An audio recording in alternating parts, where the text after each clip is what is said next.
Assalamualaikum warahmatullahi wabarakatuh. Selamat siang, salam sejahtera buat kita semua. Perkenalkan, saya Epa Diana, NIM 21103030, Prodi Sosiologi, kelas karyawan, dosen pengajar Bapak Henry Bagus Prasetyo. Baiklah, saya akan memaparkan atau mempresentasikan tentang teori konflik.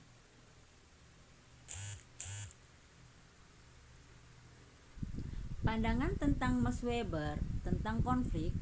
Teori konflik menurut Max Weber, baginya konflik merupakan unsur dasar kehidupan masyarakat.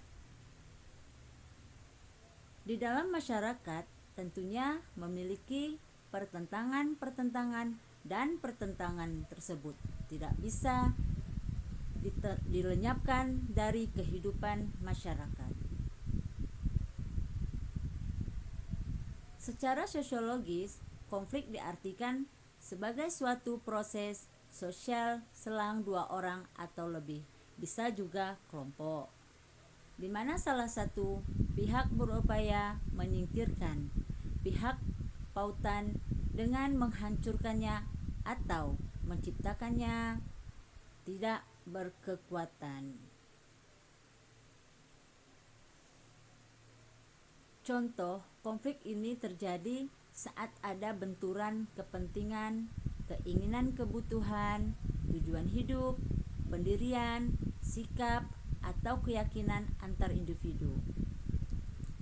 Individu yang terlibat konflik ini tidak melibatkan kelompok dan masyarakat, sehingga konflik yang terjadi di antara mereka tidak menimbulkan konflik yang lebih besar, seperti konflik antar kelompok atau antar golongan.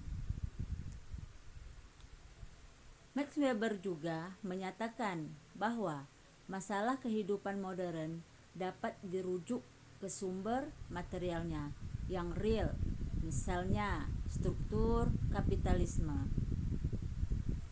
Bagi Max Weber, konflik sebagai suatu sistem otoritas atau sistem kekuasaan, di mana kekuasaan cenderung mengaruh kepercayaan kepada kekuatan. Orang yang kuat itulah yang akan berkuasa. Sedangkan otoritas adalah kekuasaan yang dilegitimasikan, artinya kekuasaan yang dibenarkan.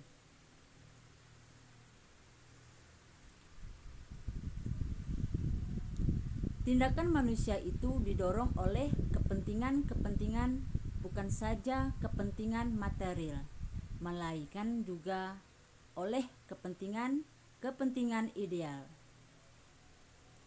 Oleh karena itu, antara konflik dan integrasi akan terjadi di dalam masyarakat.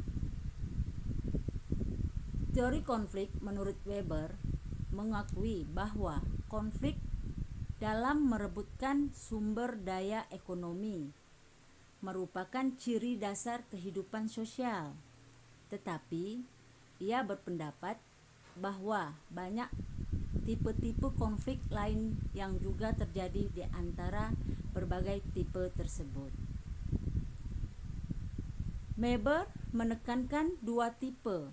Dia menganggap konflik dalam arena politik sebagai sesuatu yang sangat fundamental.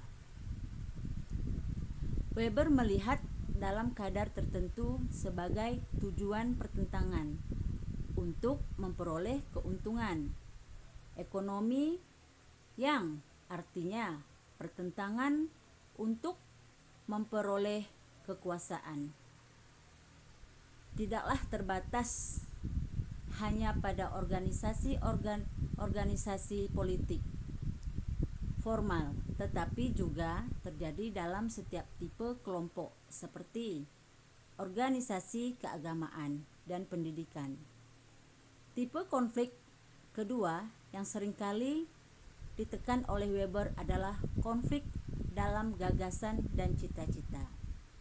Ia berpendapat bahwa orang seringkali bertentang untuk memperoleh dominasi dalam hal pandangan dunia. Mereka baik itu berupa doktrin, keagamaan, filsafat sosial, ataupun konsepsi tentang bentuk gaya hidup. Kebudayaan yang terbaik. Lebih dari itu, gagasan cita-cita tersebut bukan hanya dipertentangkan, tetapi dijadikan senjata atau alat dalam pertentangan lain.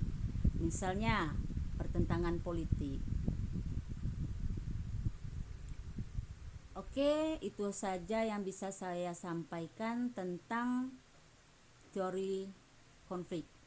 Terlebih terkurang saya mohon maaf. Wabillahi taufiq wal hidayah. Wassalamualaikum warahmatullahi wabarakatuh. Terima kasih.